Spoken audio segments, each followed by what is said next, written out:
G. Understand how changes in unit sales mix affect operating income. In multiple product environments, operating income depends on the weighted average contribution margin, WACM. Sales mix refers to the relative proportion of each product sold, and each product typically has a different contribution margin. The company shifts toward products with higher contribution margins, operating income increases, assuming total units remain constant.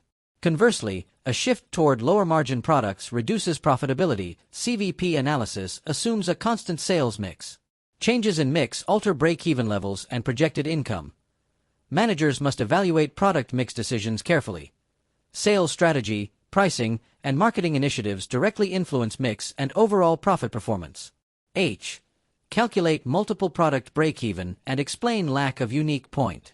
Multiple product break-even is calculated using the weighted average contribution margin, WACM. Fixed costs are divided by WACM to determine total units required, which are then allocated based on expected sales mix percentages. Break-even in sales dollars can also be calculated using a weighted contribution margin ratio. There is no unique break-even point in units because multiple product combinations can generate the same total contribution margin. Different mixes achieving identical total CM will break even. Break-even depends on the assumed sales mix.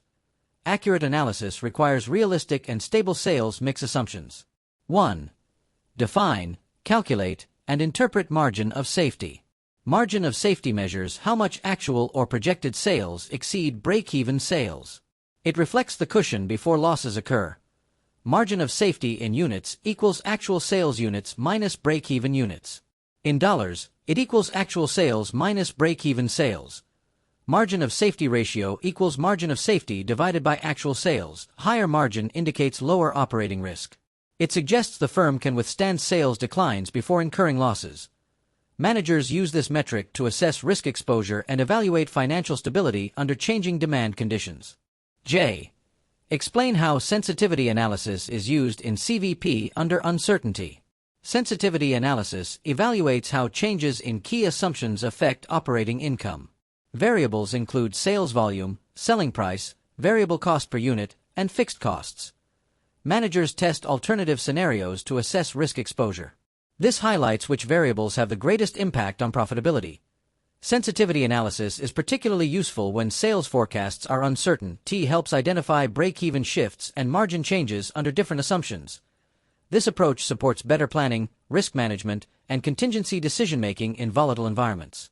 K. Analyze and recommend a course of action using CVP.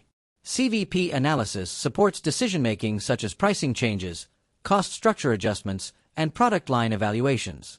Managers compare projected contribution margins and operating income under alternatives. Decisions should consider impact on break-even, margin of safety, and operating leverage. Quantitative analysis must align with strategic objectives and capacity constraints. Managers evaluate incremental revenues and incremental costs. Recommendations should maximize long-term profitability while controlling financial risk and maintaining competitive positioning. L. Understand the impact of income taxes on CVP analysis. Income taxes affect target profit calculations. To achieve a desired net income, managers must convert it to pre-tax income using the formula target net income divided by 1 minus tax rate. Break-even point itself is unaffected by taxes. However, target income calculations change when taxes are considered. Taxes reduce net contribution to shareholders. Ignoring taxes may underestimate required sales volume for net income goals. Incorporating tax effects ensures realistic profit planning and accurate financial forecasting.